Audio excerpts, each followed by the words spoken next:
नमस्कार,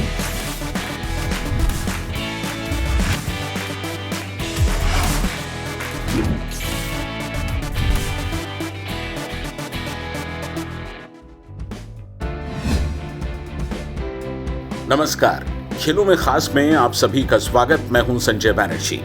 नजर सुर्खियों पर। रोहित शर्मा ने दावा किया है कि सिलेक्शन विवाद का उन्हें पता ही नहीं है।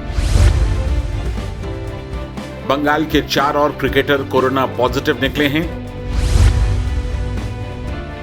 आईएसएल में नॉर्थ ईस्ट यूनाइटेड की शानदार जीत।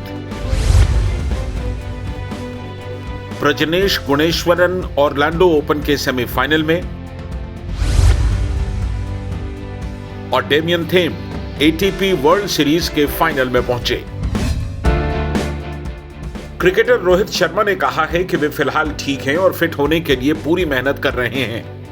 ऑस्ट्रेलिया दौरे के लिए सिलेक्शन पर हुए विवाद को लेकर रोहित ने कहा कि मैं नहीं जानता कि लोग किस बारे में बात कर रहे थे, लेकिन मैं बीसीसीआई और मुंबई इंडियंस के साथ लगातार कांटेक्ट में था।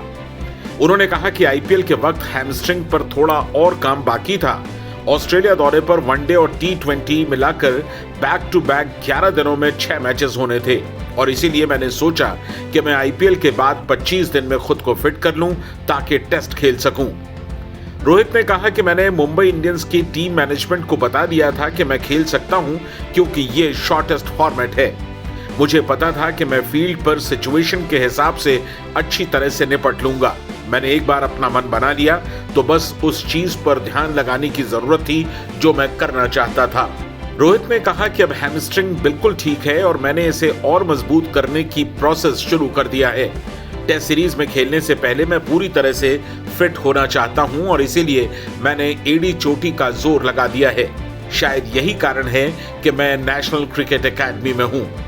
जैसा कि आप जानते हैं कि हैमस्ट्रिंग की चोट की वजह से रोहित शर्मा मुंबई के लिए आईपीएल के 4 मैच नहीं खेल पाए थे। इसके बाद उन्हें ऑस्ट्रेलिया दौरे के लिए टीम में भी शामिल नहीं किया गया था। हालांकि उन्होंने आईपीएल प्लेऑफ में वापसी की और फाइनल में शानदार पारी खेली। इसके कुछ दिन बाद बीसीसीआई ने उन्हें टेस्ट सीरीज के लिए टीम में शामिल किया। Former test player Ashok Malhotra इस समय हमारे साथ मौजूद हैं। अशोक जी, रोहित शर्मा ने बयान दिया है कि वो एनसीए में इस समय अपनी जो परेशानियां उन्हें दूर कर रहे हैं और टेस्ट सीरीज से पहले पूरी तरह से फिट हो जाएंगे। सबसे बड़ी बात उन्होंने कही है कि उन्हें ये पता ही नहीं है कि ये सिलेक्शन का मामला है क्या, ये क्या विवाद था, ये उन्हें पता ही नहीं है। तो ये बयान रोहित का थोड़ा सा चौंकाने वाला है। उन्होंने कहा कि चूंकि T20 और ओडीआईज तकरीबन 11 दिन में 6 मैचेस हैं, इसलिए उन्होंने खुद उसमें अपनी रुचि नहीं दिखाई खेलने के लिए। देखिए, ये हैरानी की बात इसलिए है संजय जी कि आप एक तरफ आईपीएल के 3 मैच बैक टू बैक आप 3 मैच खेलते हैं, फाइनल तक खेलते हैं आप, और एक मैच तो ऐसा था जो ना भी खेलते उसकी कोई महत्वता नहीं थी, आप क्यों खेल रहे थे? और अगर आप फिट नहीं थे, जैसे आपने कहा कि 11 दिन में 6 मैच हैं, मैं शायद उसके लिए तैयार नहीं हूं, और जब आप आईपीएल खेल सकते हैं तो फिर इस के खेलने में क्या है? मेरे को ऐसा लगता है कि वो बोर्ड को नाराज नहीं करना चाहते, बोर्ड प्रेसिडेंट को नाराज नहीं करना चाहते, तो यही उनका नजरिया है। तो कह रहे हैं कि सेफ खेलने वाली बात कर रहे हैं कि मैं टेस्ट में फिट होना चाहता हूँ। भाईजान, अभी तक आप विदेशों में अपने आप को साबित नहीं कर पाए। आपका जो असली दबदबा है वो एक दिवसीय क्रिकेट और 2020 का, और वो चाहे 12 दिन में 6 मैच हों या 10 दिन में 5 मैच हों, उससे कोई फर्क नहीं पड़ता। और आप अगर 3 बैक टू बैक 3 मैच खेल सकते हैं आईपीएल के, तो फिर आप 12 दिन में 6 मैच भी खेल सकते हैं, उसमें कोई परेशानी नहीं। लेकिन ये है कि ये बोर्ड जाने या रोहित जाने, लेकिन ये जो बातें हैं ये गले से नहीं उतर। अशोक जी, क्रिकेटिंग लॉजिक जी, सौरव गांगुली ने एक बात कही थी जब पत्रकारों ने उनसे पूछा था इस बारे में, तो उन्होंने कहा क्या कि रोहित इस बारे में क्यों खामोश है, मैं समझ नहीं पा रहा हूं, वो क्यों नहीं बोलते हैं। तो क्या रोहित का ये बोलना उसी संदर्भ में है कि चूंकि सौरव गांगुली ने कहा था तो रोहित ने अपनी बात स्पष्ट कर दी? या बिल्कुल ऐसा लगता है कि देखिए, कोई भी खिलाड़ी बीसीसीआई के विरुद्ध नहीं जा सकते। कहते हैं ना कि आप उस हाथ को काटते नहीं जो आपको रोटी देता। तो मेरे को ऐसा लगता है कि कोई भी बोर्ड के विरुद्ध नहीं जाना चाहता, जिसके चलते उन्होंने इस तरह का बयान दिया जो दो तरफा बयान है। एक तरफ आप कहते हैं कि अगर मैं फिट नहीं होता तो मैं आईपीएल नहीं खेलता, इसका मतलब है कि आईपीएल आप फिट थे इसलिए आप खेल रहे थे। और दूसरी तरफ आप बात करते हैं कि 12 दिन में 6 मैच इसलिए मैं नहीं खेलना चाहता हूँ, जो बात गले से नहीं सर। कहते हैं ना, गोंगलों से मट्टी झाड़ने वाली बात है और it is sweeping it under the carpet.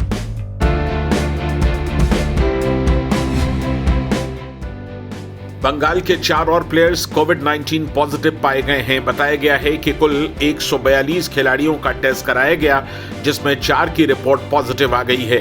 ये जानकारी बंगाल क्रिकेट एसोसिएशन ने दी। कुछ दिन पहले बंगाल क्रिकेट टीम के कैप्टन अभिमन्यु ईश्वरन भी कोविड पॉजिटिव पाए गए थे।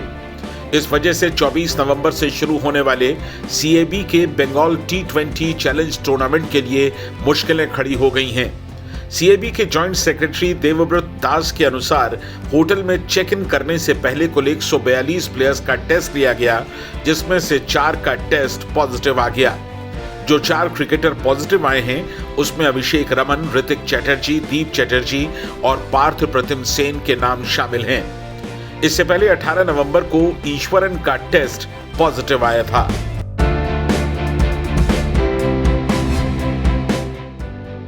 आईएसएल यानी इंडियन सुपर लीग के दूसरे दिन कल वास्को डिगामा के तिलक मैदान स्टेडियम में नॉर्थ ईस्ट यूनाइटेड एफसी का मुकाबला मुंबई सिटी एफसी के साथ हुआ।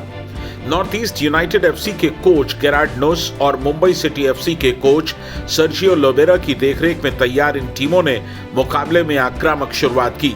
पिछले सीजन में 9वें स्थान के साथ लीग का समापन करने वाली नॉर्थ ईस्ट यूनाइटेड एफसी ने इस बार लगभग नई टीम उतारी थी और कुल 19 नए कॉन्ट्रैक्टेड प्लेयर शामिल हैं।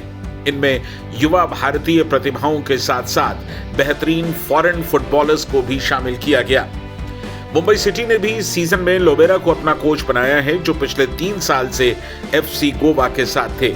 इस मुकाबले में क्या कुछ हुआ, ब्यौरे के साथ Abhishek Jha. Indian super league में कल रात खेले गए एक और मुकाबले में सबको चौंकाते हुए नॉर्थ ईस्ट यूनाइटेड ने मुंबई सिटी की टीम को 1-0 से हरा दिया था। किसी ने ये एक्सपेक्ट नहीं किया था, क्योंकि मुंबई सिटी की टीम की अगर हम बात करें तो हाई प्रोफाइल खिलाड़ी है, लेकिन झटका लगा है, एक बड़ा झटका लगा। और नॉर्थ ईस्ट यूनाइटेड की टीम ने सेकेंड हाफ में जो पेनल्टी मिली थी उसके जरिए गोल कन्वर्ट किया था कप्तान एपिया ने, और उसी की बदौलत 1-0 से नॉर्थ ईस्ट यूनाइटेड की टीम मुंबई सिटी पर जीत दर्ज करने में सफल हो गई। हालांकि शुरुआत बहुत बढ़िया किया था मुंबई सिटी की टीम ने और लगातार जो एक हाई प्रेसिंग गेम कहते हैं वो खेल रही थी, क्योंकि 4-2-3-1 के जो उनका फॉर्मेशन है उसके साथ उतरी थी। नॉर्थ ईस्ट यूनाइटेड की टीम ट्रेडिशनल 4-3-3 के फॉर्मेशन के साथ उतरी थी, लेकिन कहीं ना कहीं मिडफील्ड में मुंबई सिटी की जो टीम है वो डोमिनेट कर रही थी। लेकिन 43rd मिनट में हुआ ये कि अहमद जाहू ने एक गलत फाउल कर दिया था, जिसकी वजह से उन्हें रेड कार्ड दे दिया गया और मैच से वो चले गए। तो 10 खिलाड़ी उस पर से अहमद जाहू जैसे अगर इंपॉर्टेंट खिलाड़ी आपके टीम से निकल जाएं तो वैसे भी कहीं ना कहीं जो परिणाम है वो पलटने के पूरे चांसेस होते हैं।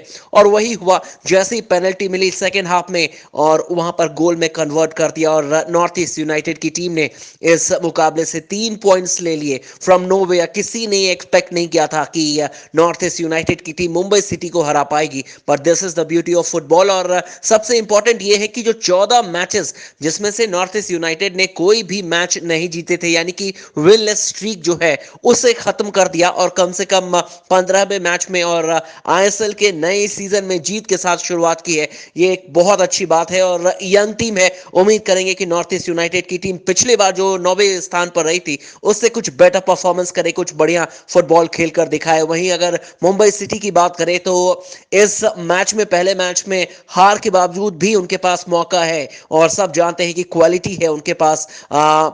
ओग्बिचे जैसे उनके पास स्ट्राइकर हैं, जाहू जैसे उनके पास खिलाड़ी हैं, तो ऐसे में उम्मीद करेंगे कि जल्द से जल्द मुंबई सिटी की जो टीम है वो कम बैक करेगी।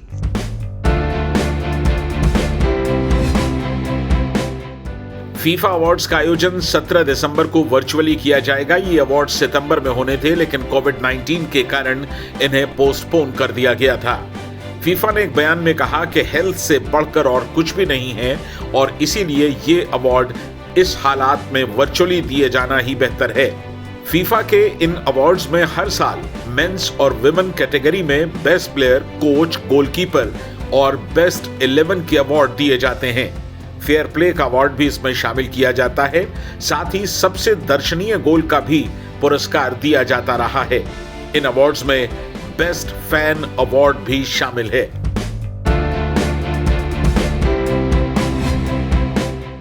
भारत के पुरुष टेनिस खिलाड़ी प्रजनेश गुणेश्वरन ने कजाकिस्तान के दिमित्री पोपको को सीधे सेटों में मात देकर ऑरलैंडो ओपन के सेमीफाइनल में जगह बना ली। चौथी सीड प्रजनेश ने 6-0, 6-3 से जीत हासिल की। अंतिम 4 में प्रजनेश का सामना अमेरिका के क्रिस्टोफर यूबैंक्स के साथ होगा। 31 साल के प्रजनेश ने कजाकिस्तान के दिमित्रीव के खिलाफ 2 एस लगाए। उन्होंने 61% फर्स्ट सर्विस के पॉइंट्स हासिल किए, जबकि दिमित्री को 58% कामयाबी मिली। उन्होंने 67% ब्रेक पॉइंट्स भी बचाए। वहीं यूबैंक्स ने अपने ही देश के डेनिस कुडला को 5-7, 7-6, 6-3 से हराकर सेमीफाइनल में जगह बना ली।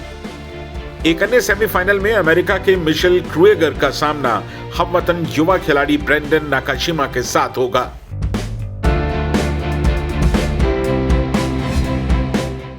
ऑस्ट्रिया के Dominic Thiem ATP World Series के फाइनल में पहुंच गए हैं। लंदन में खेले गए पहले सेमीफाइनल में उन्होंने दुनिया के नंबर 1 खिलाड़ी सर्बिया के नोवाक जोकोविच को मैराथन मुकाबले में 7-5, 6-7 और 7-6 से हरा दिया।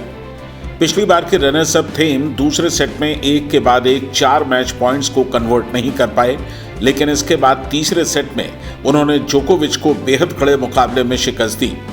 थीम की ये जोकोविच पर अब तक की 5वीं जीत है। इस मुकाबले में दुनिया के 2 टॉप स्टार्स के बीच कुल 38 गेम हुए, जिसमें थीम ने 20 और जोकोविच ने 18 जीते। थीम ने इसी प्रतियोगिता में पिछले साल भी जोकोविच को बेहद नजदीक मुकाबले में शिकस्त दी थी।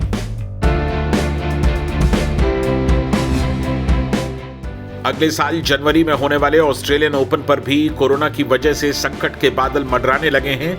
बताया गया है कि देश में कोविड-19 प्रोटोकॉल की वजह से टेनिस टूर्नामेंट को जनवरी की जगह फरवरी या मार्च में कराया जा सकता है।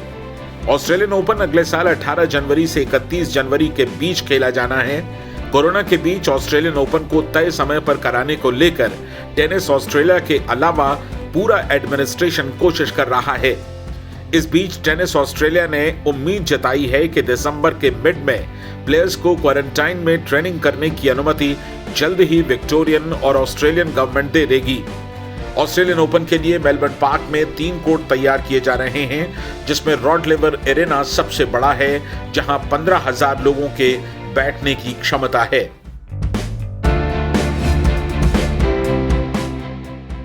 आज का खेलों में खास यहीं तक।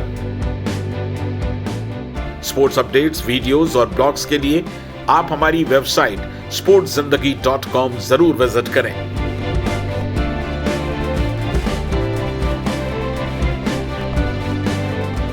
हमारी ईमेल आईडी है connect@sportszindagi.com। अपना ख्याल रखें और जुड़े रहें स्पोर्ट्स जिंदगी के साथ। नमस्कार।